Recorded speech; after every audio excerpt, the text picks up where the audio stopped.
another one I gotta look at. February 20th, 2009.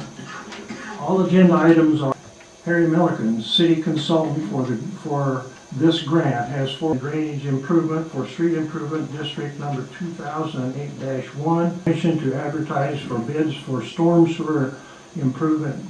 The changes that have been proposed. Okay. What this ordinance would do is amend the current nuisance ordinance, and actually it brings it more in line with what state law calls for. Currently we have two provisions. We have that the Board of Health automatically is the authority that declares nuisances in the city. We also have an automatic hearing before the city council if a person whose property is declared a nuisance is not within 5 days after the notice take steps to abate the nuisance. State law only requires that, excuse me, that the city council hear the issue if the person who the action is brought against requests a hearing. So this ordinance would change the code to remove the automatic hearing and make the hearing available only if the person requests a hearing for the city council, and also would allow the city council to designate an official to make the initial decision on the nuisances as opposed to the entire Board of Health. So that official could be, some cities use their building and zoning person or whatever. It's always subject to appeal to the city council, but it just changes the initial determination if the council so chooses. It's an either-or situation. But it would expedite it also, would it not? It does, because the statutes provide for so many days after notice, and it has to occur. They have to be given the time to appeal.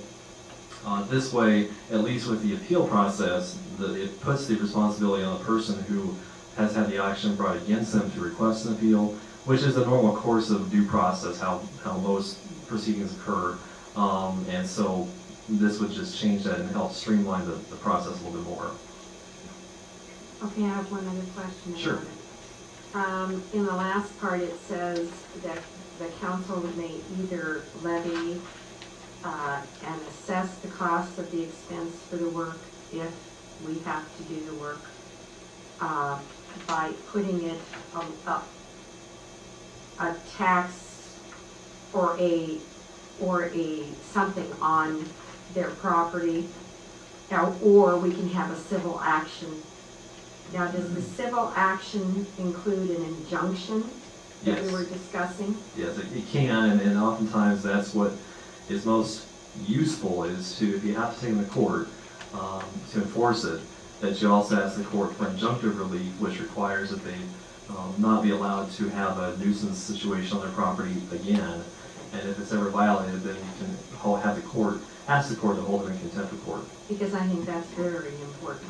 Yeah, and there's two ways essentially you can enforce nuisance provisions in Nebraska. One's in the criminal courts, one's in the civil court. Criminal courts, you can only get a fine for the violation of the ordinance, and then you keep doing it over and over and over, and keep getting fined for it.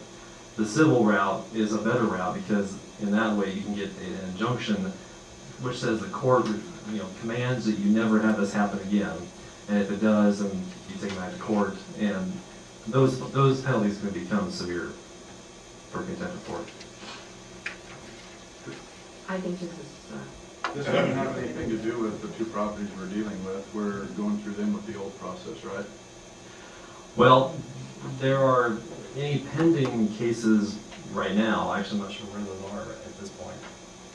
We notified them, and they're in their 5-day period. If there are pending cases, then they would, yes, follow the old system. Yes. We'd like to look at it. Go ahead. I just want to briefly mention under Joe's report, you may have heard that the Attorney General's office this past week, or actually late last week, came out with an opinion that said that cities cannot have a conceal and carry weapons ordinance because there's no statewide law that covers that provision. I printed off from our website, I wrote an article just the day after that came out, kind of detailing what happened with that. And keeping in mind the AG's opinions are not binding precedent. In fact, I heard in the news this morning that I believe there are several communities who will not be changing their laws, even though the AG's office came out with that opinion. There are some questions remain about how to apply that. So anyway, I have copies if you'd like to read that. Discuss the litigation, and then bring number 5 back in open session after the closed session. Okay. So now we need a motion to go into closed session. We'll entertain a motion to go into closed session for the purpose of protecting the public interest, the subject matter being updated on the pending that those 2 items that we tabled be taken from the table.